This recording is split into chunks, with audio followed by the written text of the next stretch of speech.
Good morning, dear students. Today we are going to discuss about optical activity, chirality and racemization as well as SN1 reaction. Okay, तो इन तीनों points को study करने के बाद हम SN1 reaction को study करेंगे और उसके बाद हम स्टीरियो केमिस्ट्री स्टडी करेंगे SN1 और SN2 दोनों की. ओके, तो सबसे पहले हम देख लेते हैं यहाँ पर ऑप्टिकल एक्टिविटी से क्या मतलब है और या ऑप्टिकल एक्टिव कंपाउंड हम कैसे कंपाउंड्स को बोलते हैं. तो जब ऑप्टिकल एक्टिविटी की बात आती है बच्चों, तो वहां पर एक बात आती है PPL यानी प्लेन पोलराइज्ड लाइट की. ओके, तो अब ये जान लीजिए कि प्लेन पोलराइज्ड लाइट एक्चुअली क्या होती है. प्लेन पोलराइज्ड लाइट एक्चुअली आती कहाँ से है? सिंपल लाइट से. सपोज कि एक सिंपल लाइट का एक छोटा सा पार्ट है और आपको पता ही है कि लाइट तो ऑल डायरेक्शंस यानी सारे ही डायरेक्शंस में स्कैटर होती है. यहाँ भी स्कैटर होगी, इधर इधर, ये हर तरफ स्कैटर होगी. ठीक है, लेकिन हम करें क्या, यहाँ पर क्या लगा दें? एक प्रिज्म लगा दें जिसे हम बोलते हैं निकोल प्रिज्म. ओके, ये एक्सपेरिमेंट आप जानते होंगे, आपने फिजिक्स में इससे स्टडी किया होगा.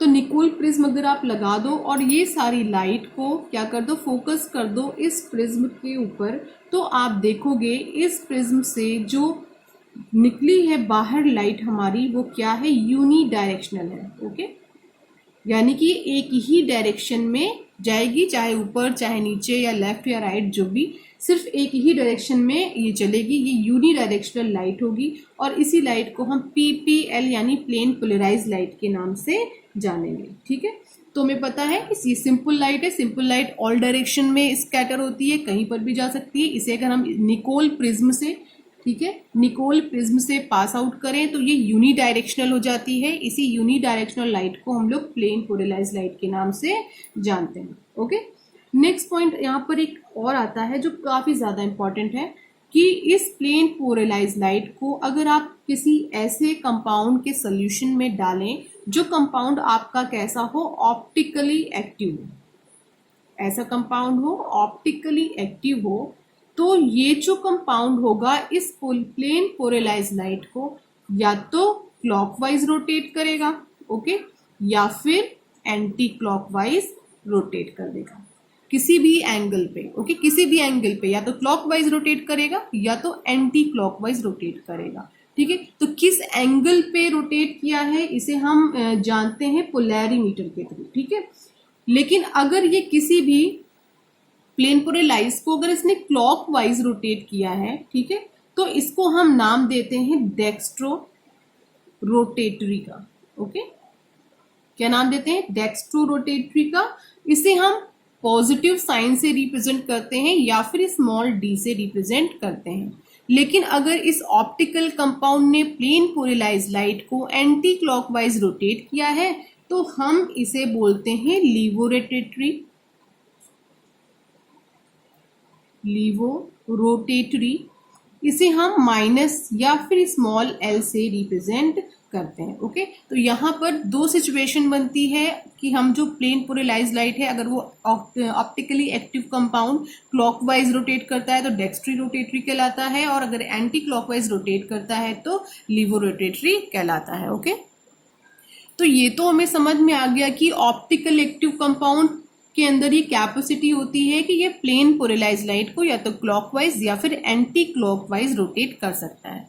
बट क्वेश्चन अराइज ये होता है कि ये ऑप्टिकल एक्टिव कंपाउंड्स एक्चुअली होते कहाँ, होते क्या हैं? किसी भी कंपाउंड में जो ऑप्टिकल एक्टिविटी का जो आप देख रहे हो प्रॉपर्टी है, ये कैसे उसमें डेवलप हो जाती है. ठीक है, उसको स्टडी करने के लिए हमें यहाँ पे स्टडी किसे करना पड़ेगा? कायरलिटी को. ओके, ठीक, तो हम यहाँ पर एक कायरल कार्बन कंसीडर करते हैं. ठीक है, हम किसकी बात करने जा रहे हैं? कायरल कार्बन की. ओके, तो ये क्या है हमारे पास? ये एक कार्बन है, ये एक बॉन्ड है C2H5, देन ये दूसरा बॉन्ड है क्लोरीन के साथ, देन लास्ट में एक बॉन्ड है हमारा जो हाइड्रोजन से अटैच है और एक है हमारा CH3. ओके, तो कायरल कार्बन एक्चुअली हम किसे बोलते हैं? कायरल कार्बन हमारा एक्चुअली में वो कार्बन होता है बच्चों जिसकी चारों वैलेंसी डिफरेंट टाइप के ग्रुप से सेटिस्फाइड हो या डिफरेंट एलिमेंट के थ्रू सेटिस्फाइड हुई हो. ऐसे कार्बन को हम कायरल कार्बन कहते हैं और ऐसे कार्बन के ऊपर हम ऐसे करके स्टार बना देते हैं। यानी कि किसी भी कार्बन के ऊपर अगर स्टार बना हुआ है तो इट मीन्स वो कार्बन कैसा है, कायरल कार्बन है। ठीक है, तो कायरल कार्बन की एक्चुअली डेफिनेशन क्या होती है? Chiral carbon is sp3 hybridised carbon whose valency is completed with 4 different groups including hydrogen. ठीक है, तो ऐसा कार्बन एटम, ठीक है, जो sp3 हाइब्रिडाइज है। कैसा हाइब्रिडाइजेशन है इसके पास? sp3 हाइब्रिडाइजेशन है और इसकी चारों वैलेंसीज जो हैं वो डिफरेंट डिफरेंट ग्रुप्स के थ्रू सेटिस्फाइड हैं, इसमें हम हाइड्रोजन को भी काउंट करते हैं। ओके, तो ये कार्बन एटम हमारा कैसा कार्बन एटम है? कायरल कार्बन एटम है। तो कायरल कार्बन एटम को हम डिफरेंट डिफरेंट नेम से जानते हैं। एक नेम है इसका एसिमेट्रिकल, लिख दे रही हूँ, एसिमेट्रिकल कार्बन। ओके, एक नेम ये भी है एसिमेट्रिकल कार्बन, दूसरा नेम इसका ये भी है stereo carbon. Okay, stereo carbon. ठीक, तो कायरल कार्बन जो हमारे पास होगा वो कैसा होगा? एसिमेट्रिक कार्बन होगा। अब सिमेट्री का मतलब आप जानते हो, सिमेट्री का मतलब ये होता है कि कोई भी ऐसा सब्सटेंस जिसके हम 2 इक्वल पार्ट कर सकें। ठीक है, जिसको हम 2 इक्वल पार्ट में डिवाइड कर सकें। जैसे सपोज हमारे पास ये सर्कल है, इस सर्कल को हम 2 इक्वल पार्ट में डिवाइड कर सकते हैं। लेकिन अगर हमारे पास ये स्टार है, ठीक है, ये मैं बना दे रही हूँ, ठीक है, इस स्टार को हम 2 इक्वल पार्ट में डिवाइड नहीं कर सकते। ठीक है, लेकिन हम इस स्क्वायर को 2 इक्वल पार्ट में डिवाइड कर सकते हैं। तो ये दोनों क्या है? सिमेट्रिकल है। बट ये क्या हो गया हमारा? असिमेट्रिकल हो गया। वैसा ही कायरल कार्बन एटम के साथ भी होता है, कायरल कंपाउंड के साथ भी होता है। ठीक है, आप इन्हें 2 इक्वल पार्ट में डिवाइड नहीं कर सकते। आप सोचोगे कि आप इसको जस्ट इक्वल यहां से 20 से डिवाइड कर दो या ऐसी कोई लाइन खींच के आप इसको 20 से डिवाइड कर दो, तो ये इसके साथ पॉसिबल नहीं है। ये 2 इक्वल पार्ट में डिवाइड नहीं हो सकते। चाहे आप इसकी प्लेन ऑफ सिमेट्री देखो या पॉइंट ऑफ सिमेट्री, इसमें कोई भी सिमेट्री नहीं होती है। इसलिए जो असिमेट्रिकल कार्बन एटम होता है, यानी इसकी जो असिमेट्री प्रॉपर्टी है, यही प्रॉपर्टी रिस्पॉन्सिबल होती है ऑप्टिकल एक्टिविटी की। ठीक है, किसके लिए? ऑप्टिकल एक्टिविटी के लिए। कौन सी प्रॉपर्टी रिस्पॉन्सिबल है? Asymmetrical property. ये कायरल कार्बन हमारा वो कार्बन होता है जिसकी चारों वैलेंसीज डिफरेंट डिफरेंट ग्रुप से सेटिस्फाइड होती है इंक्लूडिंग हाइड्रोजन, और ये कार्बन sp3 हाइब्रिडाइज होता है। ओके, इस ऐसे यानी कायरल कार्बन की एक प्रॉपर्टी होती है या कायरल कंपाउंड की एक प्रॉपर्टी होती है कि ये कैसे होते हैं? असिमेट्रिकल होते हैं। आप इन्हें 2 इक्वल पार्ट में डिवाइड नहीं कर सकते और इनकी यही प्रॉपर्टी रिस्पॉन्सिबल होती है ऑप्टिकल एक्टिविटी के लिए। ओके, तो नेक्स्ट प्रॉपर्टी है वो कायरल कंपाउंड्स की क्या होती है कि जो कायरल कंपाउंड्स होते हैं इनकी जो मिरर इमेज होती है, ठीक है, मिरर इमेज वो नॉन सुप्रीम पॉसिबल होती है। ठीक है, नॉन सुपर इम्पोसिबल होती है। अब ये क्या होता है? आप सोच रहे हो कि नॉन सुपर इम्पोजिबल या सुपर इम्पोजिबल का एक्चुअली क्या मतलब होता है? आप इसको ऐसे समझो, लाइक ये मेरा हैंड है, ठीक है, और जो मेरा हाथ है आप देखोगे इसके बीच में अगर मिरर रखोगे तो दोनों क्या दिखेंगे?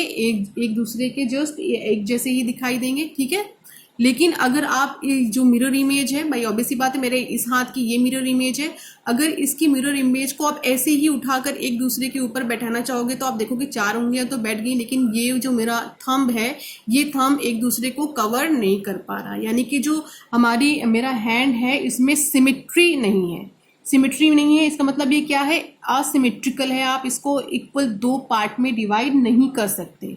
ठीक है, अब यह असिमेट्रिकल है, इसी की वजह से इसकी जो मिरर इमेज है वो non super impossible mirror image है। Mirror image in the sense कि आपने ये एक कॉइन रखा और बीच में आपने क्या लगा दिया है? मिरर लगा दिया, और यहाँ पर इस कॉइन की मिरर इमेज दिखने लग गई। अब आप इस इमेज और इस इमेज को अगर ऐसे ही उठा के इसके ऊपर रखो, जैसी दिख रही है एज इट इज, अब इसको उठाकर इसके ऊपर रखो, अगर ये पूरा 100% इसको कवर कर लेती है तो इमेज हमारी क्या कहलाती है? सुपर इम्पोज इमेज कहलाती है। ठीक है, अगर कवर नहीं कर पा रही है तो ये क्या कहलाएगी? Non super impossible image. Okay, और ये जो नॉन सुपर इम्पोजिबल इमेज होती है ये एक्चुअली कायरल ऑब्जेक्ट की इम्पॉर्टेंट प्रॉपर्टी होती है, यानी कि जो हमारे कायरल कंपाउंड होते हैं वो actually non super impossible image को शो करते हैं। क्यों शो करते हैं? क्योंकि ये क्या होते हैं, एसिमेट्रिक होते हैं, इनकी कोई सिमेट्री नहीं होती है, ना प्लेन ऑफ सिमेट्री ना पॉइंट ऑफ सिमेट्री। ओके, आप अपने बुक में इसे देखिए कि ये देखिए कॉइन्स हैं, ये ग्लासेस हैं। अगर आप इस ग्लास को उठाकर इसके ऊपर रख दोगे, दोनों एक दूसरे की मिरर इमेज हैं, ठीक है। अगर आप इसको उठाकर इसके ऊपर रख दोगे तो आप खुद ही देखोगे कि ये क्या है, सुपर इम्पोज हो गए। क्यों? क्योंकि ये नॉन कायरल है। नॉन कायरल आपको कैसे पता चला कि ये नॉन कायरल है? क्योंकि इसमें एक सिमेट्री है। सिमेट्री इन द सेंस कि आप इसको इक्वल दो पार्ट में डिवाइड कर सकते हो। लेकिन अगर आप यहाँ पर आ जाओ, ये आपका हाथ है, यहाँ पे आपने मिरर लगा दिया तो ये आपकी मिरर इमेज हो गई। अगर आप चाहो तो एज इट इज उठाकर इसके ऊपर रखोगे तो आपकी 4 उंगलियां तो कवर हो जाएंगी, बट जो थंब है वो एक दूसरे को सुपर इम्पोज नहीं कर पाएगा, एक दूसरे को कवर नहीं कर पाएगा। ठीक है, तो इट मीन्स ये क्या है, आपका कायरल ऑब्जेक्ट है। ठीक है, कायरल इन द सेंस इसमें कोई सिमेट्री नहीं है, इसको आप 2 इक्वल पार्ट में डिवाइड नहीं कर सकते। तो एक चीज याद रखिएगा, जो हमारा कायरल कंपाउंड्स होते हैं उसमें जो उनकी जो मिरर इमेजेस होती है वो एक्चुअली नॉन सुपर इम्पोजेबल होती है। क्यों होती है? क्योंकि वो सब क्या होते हैं, असिमेट्रिक होते हैं। ओके, तो मैं ले रही हूं एक एग्जाम्पल। सपोज हमारे पास ये है कार्बन, कार्बन पे क्या लगा हुआ है, C2H5।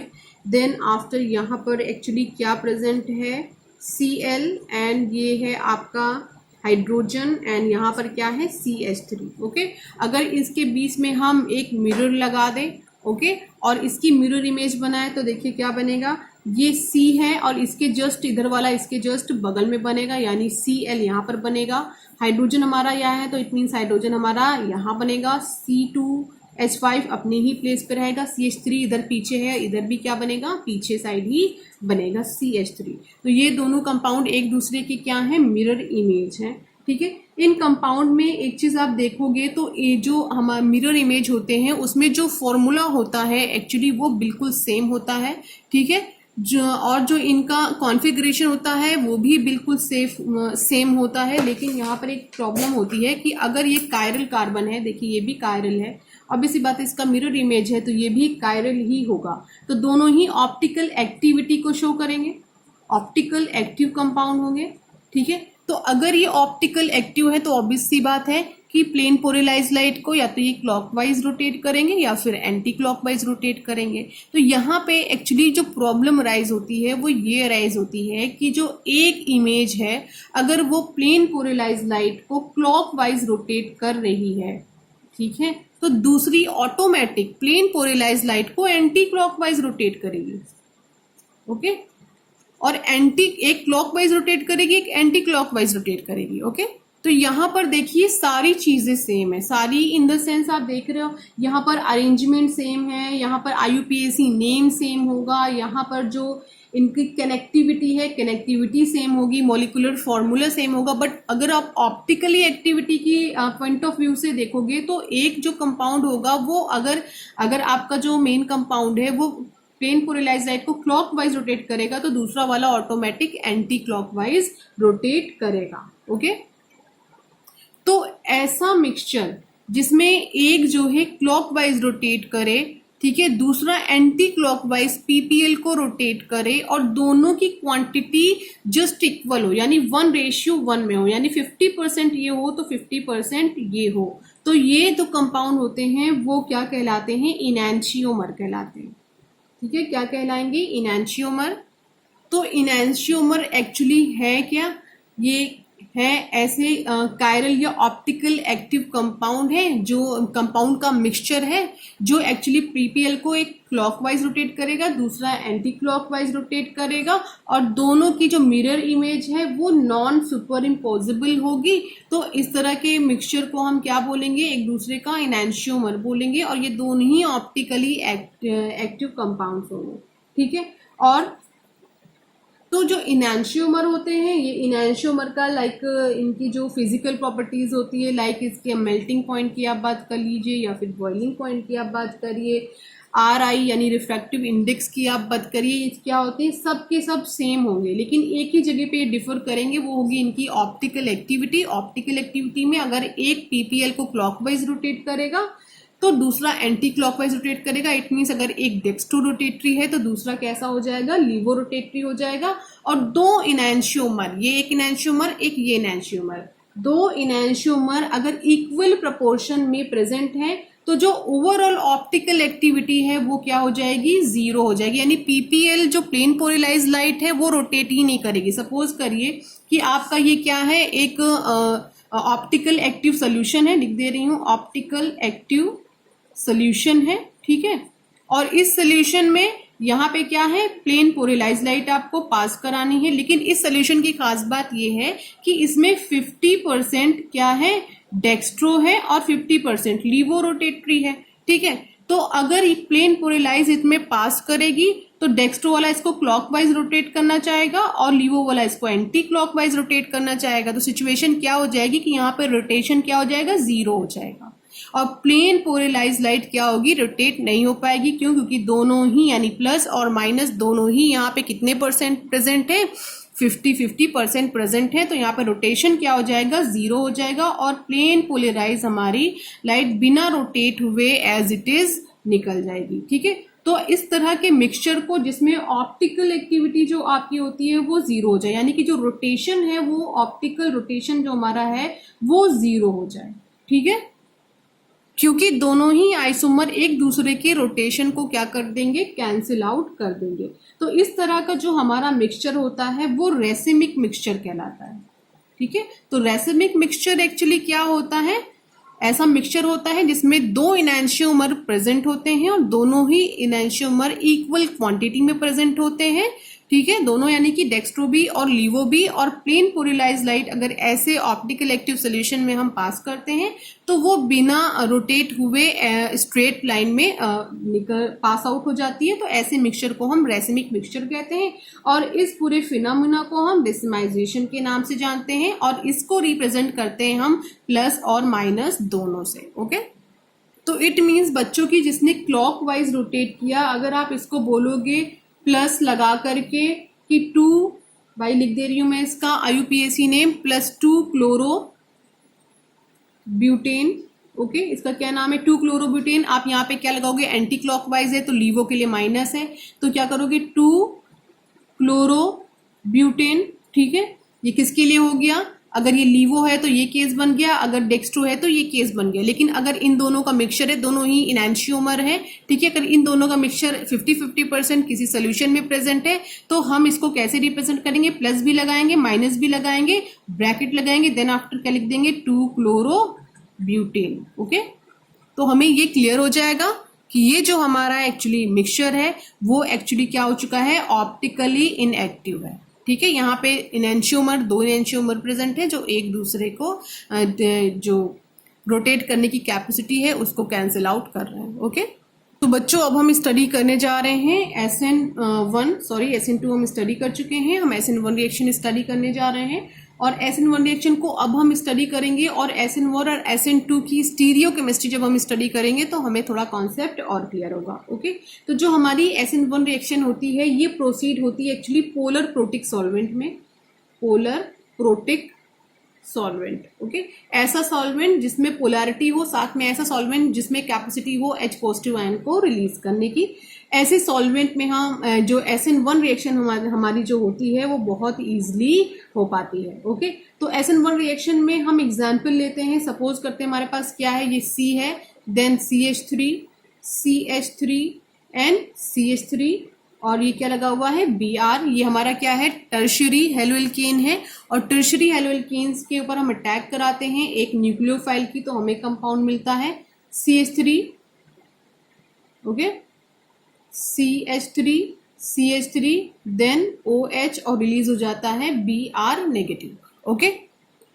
ये जो हमारा रिएक्टेंट है इसका नेम है 2-ब्रोमो 2-मेथाइल प्रोपेन एंड प्रोडक्ट है 2-मेथाइल प्रोपेन 2-ऑल, ओके। तो ये बेसिक रिएक्शन है जो हमारी SN1 रिएक्शन से कनेक्टेड होती है। और आपने जब SN2 रिएक्शन स्टडी किया था तो आपने ये चीज स्टडी करी थी कि SN2 रिएक्शन केवल 1 स्टेप में होती है। अब हम मैकेनिज्म पढ़ने जा रहे हैं, यानी मैकेनिज्म स्टडी करने जा रहे हैं SN1 रिएक्शन की। और जो SN1 रिएक्शन होती है हमारी बच्चों ये 2 स्टेप्स में होती है।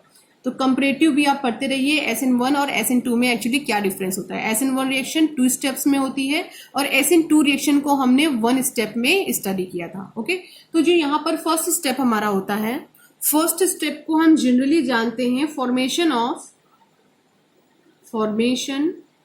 ऑफ कार्बोकैटायन के नाम से। ठीक है, तो फर्स्ट स्टेप जो एक्चुअली हमारा है वो क्या है, फॉर्मेशन ऑफ कार्बोकैटायन। इसी रिएक्शन में हम इसे फॉलो कराएंगे। ठीक है, और ये जो हमारा स्टेप है ये एक्चुअली क्या है, स्लो स्टेप है। और आपको पता ही है कि अगर स्टेप हमारा स्लो है तो स्लो स्टेप भी हमारा क्या होता है, RDS यानी रेट डिटरमाइनिंग स्टेप होता है। ठीक है, इस स्टेप में क्या होगा, जो हमारा ये कार्बन है, इस कार्बन से इलेक्ट्रॉन रिमूव हो जाएगा और हमें एक प्लेनर स्पीसीज मिलेगी।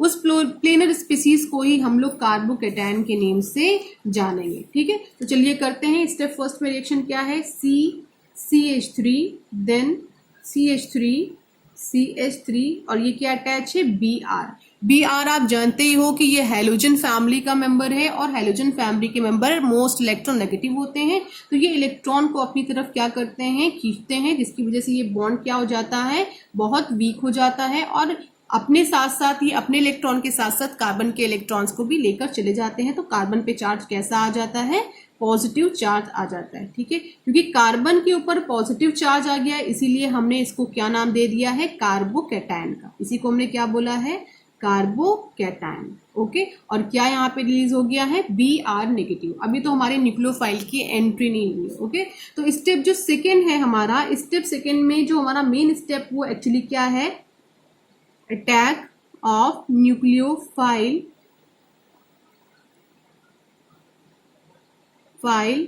On carbocation. ओके, कार्बोकैटायन पे हमारा न्यूक्लियोफाइल अटैक करेगा, क्योंकि आप जानते ही हो कि न्यूक्लियोफाइल एक्चुअली होता क्या है, इलेक्ट्रॉन रिच स्पीसीज है। और इलेक्ट्रॉन रिच स्पीसीज हमेशा वहीं पर अटैक करेगी जहां पर इलेक्ट्रॉन की डेफिशिएंसी होगी। तो यहाँ पर देखिए प्लस चार्ज लगा हुआ है, इट मीन्स यहाँ पर इलेक्ट्रॉन कम है, तो न्यूक्लियोफाइल हमारा यहीं पर अटैक करेगा, इसी कार्बन पर अटैक करेगा और यहीं पर बॉन्डिंग शो करेगा। ओके, चलिए करते हैं। ये क्या है हमारा, CH3 है, ठीक है, ये पॉजिटिव चार्ज के साथ प्लस OH नेगेटिव हमारा एक न्यूक्लियोफाइल है जो इस कार्बन के ऊपर अटैक करेगा और इसके साथ जुड़ करके बॉन्ड बना लेगा। ठीक है, CH3 और CH3। ठीक, तो ये जो हमारा क्या बना है, ये क्या है, टर्शरी ब्यूटिल अल्कोहल। ओके, जिसका अभी मैंने आपको IUPAC नेम बताया था। तो ये हमारी SN1 रिएक्शन थी। SN1 रिएक्शन को हम यूनिमोलिकुलर रिएक्शन के नेम से भी जानते हैं।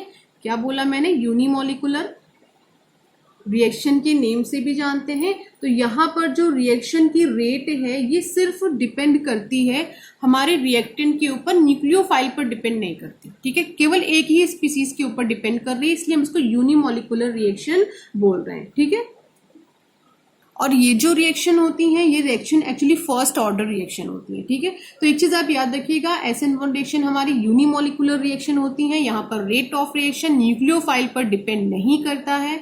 यहाँ पर रेट ऑफ रिएक्शन केवल एक ही सबस्ट्रेस मेन रिएक्टेंट के ऊपर डिपेंड करता है। ठीक है, इसी वजह से जो इसका फर्स्ट स्टेप है, देखिए न्यूक्लियोफाइल से यहाँ पे कोई लेना देना नहीं, फर्स्ट स्टेप पे तो न्यूक्लियोफाइल आया भी नहीं है।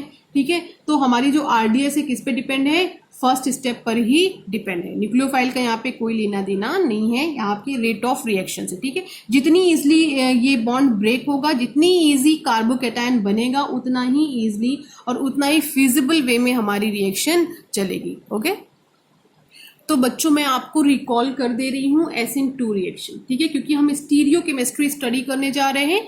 स्टीरियो केमिस्ट्री में हम स्टडी करेंगे जो हमारा अभी हमने रिएक्शन करी है SN1 और जो हमने प्रीवियस वीडियो में स्टडी करी थी SN2 रिएक्शन। इन दोनों में अगर कंपाउंड हमारा कायरल होगा तो हमें क्या क्या चीजें देखने को वहां पर मिलेगी। ठीक है, तो SN2 रिएक्शन में आपने एक चीज पढ़ी थी कि SN2 रिएक्शन में अटैक केवल बैक साइड होता है। ठीक है, किस साइड से होता है, केवल बैक साइड से होता है। ठीक है, और इस रिएक्शन का एक एग्जाम्पल जो मैंने आपको दिया था मैं लिख दे रही हूँ। ये क्या है, CH3 है, ये Br है, ये आपका OH नेगेटिव है। ये सिंगल स्टेप में होने वाली रिएक्शन थी, सिंगल स्टेप में इसको दिखा दे रहे हैं। ठीक है, ये क्या है आपका हाइड्रोजन है, देन लास्ट में ये जो लगा हुआ है ये क्या है आपका C6H13 है। ओके, और ये सिंगल स्टेप में यानी वन स्टेप में हुई थी ये रिएक्शन, ठीक। और उसके बाद जो हमें कंपाउंड मिला था, क्या मिला था, HO देन CH3 और इसके पीछे जस्ट H देन ये हमारा क्या था C6H13 और ये Br नेगेटिव क्या हो गया था, रिलीज हो गया। तो SN2 रिएक्शन कुछ ऐसी रिएक्शन थी जिसमें जो हमारा कॉन्फ़िगरेशन था प्रोडक्ट का वो जस्ट इन्वर्ट हो गया था एज कंपेयर टू रिएक्टेंट, है ना। यही तो आपने देखा था SN2 रिएक्शन में कि ये वन स्टेप में होने वाली थी। न्यूक्लियोफाइल फ्रंट से अटैक नहीं कर पा सकता था। क्यों नहीं कर सकता था? क्योंकि इसके पास भी इलेक्ट्रॉन है और इसके पास भी इलेक्ट्रॉन है, सेम चार्ज एक दूसरे को रिपल कर देते थे, तो इसको पीछे से जाना पड़ा था अटैक करने के लिए। तो ये बैक साइड अटैक था। ओके, तो बैक साइड अटैक में हुआ क्या था, जो हमारा कॉन्फ़िगरेशन था, इधर देखिए, जैसे मैंने आपको एग्जाम्पल दिया था अम्ब्रेला का, तो अम्ब्रेला ऐसा था, जैसे ही आंधी आई तो अम्ब्रेला कैसे हो गया, ऐसा उड़ गया। तो जस्ट ऐसा ही इसका भी कॉन्फ़िगरेशन क्या हो गया था, जस्ट पलट गया था। अभी देखिए ऐसा कॉन्फ़िगरेशन है, अब कैसा हो गया, ऐसा कॉन्फ़िगरेशन हो गया, एकदम क्या हो गया है, पलट गया है। ठीक है, कॉन्फ़िगरेशन। तो इस तरह का कॉन्फ़िगरेशन या ऐसा स्ट्रक्चर जिसमें, या ऐसा कंपाउंड या ऐसा प्रोडक्ट आप बोल सकते हो, जिस प्रोडक्ट में हमारा जो कॉन्फ़िगरेशन होता है जस्ट इनवर्ट हमें मिलता है एज कंपेयर टू रिएक्टेंट। तो इसी फिनोमिना को हम क्या बोलते हैं, रीटेन या इन्वर्जन बोलते हैं। ठीक है, इन्वर्ट हो गया, इन्वर्ट से आप देखिएगा पलट गया। ठीक है, तो इस फिनोमिना को हमने क्या बोला था उस टाइम, इन्वर्जन के नाम दिया था। ठीक है, अगर हम SN1 रिएक्शन में आ जाएं तो मैंने आपको क्या बताया कि SN1 रिएक्शन में बच्चों फ्रंट से भी अटैक हो सकता है, फ्रंट साइड अटैक भी होता है और बैक साइड अटैक भी होता है। ठीक है, दोनों ही अटैक होते हैं और ये रिएक्शन एक्चुअली किस स्टेप में चलती है, 2 स्टेप में चलती है। ठीक है, एक एग्जांपल हम इसका ले लेते हैं, फिर से इसको एक बार एक्सप्लेन कर लेते हैं। तो ये क्या है आपका, स्टेप फर्स्ट चल रहा है। स्टेप फर्स्ट में आपको पता है फॉर्मेशन होता है कार्बोकेटायन का। तो ये क्या है आपका CH3 हो गया, देन ये क्या है H है, और ये आपका एक और बॉन्ड है जिसपे क्या लगा है C2H5, देन ये Br। ठीक, और ये हमारा फर्स्ट स्टेप है, इसे हट जाएगा और यहाँ पे कार्बन पे पॉजिटिव चार्ज हो जाएगा, यानी कि कार्बोकेटायन का फॉर्मेशन हो जाएगा। कर लेते हैं, ये क्या हो गया हमारा CH3, इस पे आ गया पॉजिटिव चार्ज, देन ये हमारा क्या है हाइड्रोजन, और ये जो बॉन्ड है ये क्या है C2H5 है। ठीक है, ये जो स्पीसीज है ये स्पीसीज एक्चुअली हमारी प्लेनर स्पीसीज है, याद रखिएगा ये प्लेनर स्पीसीज है। और इस स्पीसीज में फ्रंट से अगर यहाँ से अटैक हो रहा है तो फ्रंट अटैक है, और अगर यहाँ से अटैक हो रहा है तो ये कैसा अटैक है, बैक साइड अटैक है। ठीक है, तो ये स्पीसीज में प्लेनर होने की वजह से दोनों ही साइड से अटैक हो सकता है। तो अगर दोनों साइड से अटैक हो सकता है तो पॉसिबिलिटी भी हमें मिलती है 2 तरह के प्रोडक्ट की। ठीक है, तो हम देखते हैं यहाँ पे हमें कौन से 2 तरह के प्रोडक्ट मिल सकते हैं। तो ये हमारा क्या है, कार्बोकेटायन है। ठीक है, कार्बोकेटायन है। अब ये स्टेप सेकेंड स्टार्ट हुआ। ठीक है, स्टेप सेकेंड में 2 पॉसिबिलिटीज है। पहली पॉसिबिलिटी हम देखते हैं, अगर फ्रंट से अटैक होगा तो हमें क्या मिलेगा, और अगर बैक से बाई चांस अटैक हो गया तो हमें कैसा कंपाउंड मिलेगा। ओके, अगर फ्रंट से अटैक हुआ तो देखिए कैसा कंपाउंड मिलेगा, ये क्या है COH CH3 then H and C2H5। Okay, और इसी का जस्ट इन्वर्ट हमें मिलेगा, यहाँ पे क्या हो जाएगा CH3 H C2H5 and OH। तो ये कब मिलेगा, जब अटैक कहाँ से हुआ होगा, सामने से, और ये कंपाउंड तब मिलेगा जब अटैक कहाँ से हुआ होगा, पीछे से अटैक हुआ होगा। ठीक है, तो देखिए बच्चों यहाँ पर, तो ये चीज आपको कैसे पता चलेगी कि अटैक कहाँ से हुआ है, जब आप इसके कॉन्फ़िगरेशन को देखोगे और कंपेयर करोगे कि जो आपने रिएक्टेंट लिया था वो कैसा था। तो रिएक्टेंट जो हमने लिया था बच्चों वो ऐसा ही तो था। ठीक है, CH3, ठीक, ये था H, देन ये क्या था हमारा C2H5। तो ये हमारा क्या था, रिएक्टेंट था। ठीक है, और इस रिएक्टेंट से एक प्रोडक्ट हमें ये मिल सकता है, एक प्रोडक्ट हमें ये मिल सकता है। ये डिपेंड इस बात पर करता है कि कार्बोकेटायन ठीक है, जो हमें इससे ये कार्बोकैटायन मिला हुआ है। इस कार्बोकैटायन में अटैक कहाँ से हुआ है, न्यूक्लियोफाइल का, फ्रंट से हुआ है कि बैक से हुआ है। अगर फ्रंट से हुआ होगा तो ये स्ट्रक्चर मिलेगा, अगर बैक से हुआ होगा तो ऐसा कॉन्फ़िगरेशन हमें देखने को मिलेगा। ठीक है, तो अगर फ्रंट अटैक हुआ है तब कोई प्रॉब्लम नहीं। आप देखिए जैसा हमारा रिएक्टेंट था एज इट इज वैसा ही हमें क्या मिल गया है, यहाँ पे कॉन्फ़िगरेशन मिल गया। देखिए ऐसा ही कॉन्फ़िगरेशन हमें मिल गया जैसा पहले यहाँ पे था। ठीक है, यानी कि जो हमारा प्रोडक्ट है, हमारे प्रोडक्ट ने अपने पेरेंट के यानी कि जो रिएक्टेंट से ये बना हुआ है उस रिएक्टेंट की जो स्ट्रक्चर है, जो कॉन्फ़िगरेशन है, उसको रीगेन कर लिया है। तो प्रोडक्ट ने क्या किया है, रिएक्टेंट के कॉन्फ़िगरेशन को रीगेन कर लिया है। और जब ऐसी सिचुएशन बनती है तो इस सिचुएशन को हम रीटेंशन का नाम देते हैं। ठीक है, लेकिन इस सिचुएशन में क्या होगा, इस सिचुएशन में जो हमारा प्रोडक्ट था उस प्रोडक्ट ने हमारा जो कॉन्फ़िगरेशन था इसको जस्ट इन्वर्ट कर दिया, पलट दिया। ठीक है, तो ये जो प्रोडक्ट है, ये जो पूरा फिनोमेना शो होगा, इसको हम इन्वर्जन के नेम से जानेंगे। ओके, इन्वर्जन हमें बैक साइड अटैक के थ्रू मिलता है और हमारा रिटेंशन का जो फिनोमेना होता है ये फ्रंट साइड अटैक के थ्रू हमें मिलता है। ओके, ये दो बातें आप अपने माइंड में लॉक कर लीजिए। तो हम क्या करते हैं, अगर इस वाले कॉन्सेप्ट यानी फ्रंट अटैक को हमने अगर ए सपोज कर लिया और बी को अगर हमने बैक साइड अटैक को बी सपोज कर लिया है, तो आप एनसीईआरटी बुक में देखिए इसको कैसे एक्सप्लेन किया गया है। ये देखिए कि अगर if the only compound A is obtain the process is called retention. अगर हमें सिर्फ ए कंपाउंड मिलेगा तो इस प्रोसेस को हम क्या नाम देंगे, रिटेंशन का नाम देंगे। अगर हमें केवल बी कंपाउंड मिलेगा तो इस प्रोसेस को हम क्या नाम देंगे, इन्वर्जन का नाम देंगे। अगर ये दोनों ही कंपाउंड, ऑब्वियस सी बात है कि कायरल कार्बन है, ये भी कायरल कार्बन है। कैसे पता चला कि इसकी जो चारों वैलेंसीज है वो डिफरेंट ग्रुप्स के थ्रू सेटिस्फाइड है, तो दोनों ही कार्बन है, कायरल हो गए। अगर ये कायरल हो गए तो ऑब्वियस सी बात है कि ये ऑप्टिकली एक्टिव भी होगा। ठीक है, तो अगर बाय चांस हमें 50% ये मिल गया और 50% ये मिल गया, यानी कि एक ऐसा है जो प्लेन पोलराइज लाइट को क्लॉकवाइज रोटेट करेगा और एक ऐसा है जो एंटी क्लॉकवाइज रोटेट करेगा, क्योंकि ये दोनों कंपाउंड अगर आप ध्यान से देखोगे तो एक दूसरे की क्या है, मिरर इमेज है।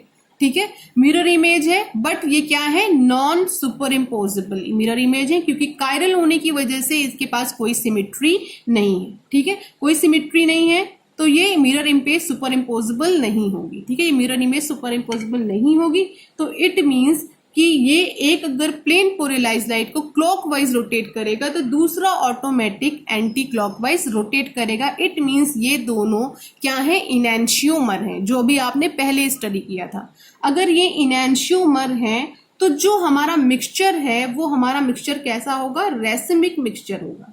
तो यहाँ पे देखिए थर्ड पॉइंट यही दिया गया है कि अगर 50-50 मिक्सचर हमें मिल जाता है इन दोनों का, तो जो हमारी प्रोसेस होगी वो क्या कहलाएगी, रेसिमाइजेशन कहलाएगी। क्यों, क्योंकि जो प्रोडक्ट होगा हमारा वो एक्चुअली ऑप्टिकली इनएक्टिव होगा, यानी कि प्लेन पोलराइज लाइट को हमारा जो प्रोडक्ट बना है ये प्लेन पोलराइज लाइट को ना तो क्लॉकवाइज रोटेट कर पाएगा ना ही एंटी क्लॉकवाइज रोटेट कर पाएगा। ठीक है, क्योंकि अगर एक क्या करेगा, रोटेट करेगा, तो दूसरे उसके रोटेशन को कैंसिल कर देगा, क्योंकि दोनों ही 50-50% प्रेजेंट है, यानी 1:1 में ये दोनों प्रेजेंट हैं। ओके, तो आपको ये फिनोमेना इन्वर्जन, रिटेंशन और रेसिमाइजेशन का क्लियर हो गया होगा। और नेक्स्ट जो पॉइंट है आपका, देखिए SN1 और SN2 रिएक्शन की स्टीरियोकेमिस्ट्री को बताया गया है। तो SN1 की स्टीरियोकेमिस्ट्री में यही बताया गया, ये सॉरी SN2 का एग्जाम्पल है। देखिए SN2 में यही बताया गया है कि SN2 में क्या होता है, केवल क्या होता है, इन्वर्जन होता है। ठीक है, और SN1 के केस में देखिए बीच में कार्बोकैटायन को रखा, एक साइड फ्रंट अटैक दिखाया है, एक साइड बैक अटैक दिखाया है, और ये method of preparation of carbocation बताया, और ये बताया कि यहाँ पर दो तरह के कंपाउंड मिलने की पॉसिबिलिटी होती है। क्यों, क्योंकि जो कार्बोकैटायन है वो क्या है, एक्चुअली प्लेनर स्पीसीज है, अकायरल है, जो sp2 हाइब्रिडाइज होता है, जिसकी वजह से यहाँ पे पॉसिबिलिटी होती है कि जो आपका न्यूक्लियोफाइल है ये फ्रंट से भी अटैक कर सके और बैक से भी अटैक कर सके। ओके, और लास्ट में आपको क्या बताया गया है कि जो हमें मिक्सचर मिलेगा वो रेसिमिक मिक्सचर होगा। कैसे आपको पता चला? क्योंकि देखिए यहाँ पे ब्यूटेन टू ऑल से पहले क्या लगा हुआ है, प्लस और माइनस दोनों लगा हुआ है। इट मीन्स जो हमारा मिक्सचर है वो कैसा है, रेसिमिक मिक्सचर है। ओके, आई होप कि आपको कॉन्सेप्ट क्लियर होगा। Okay, thank you class.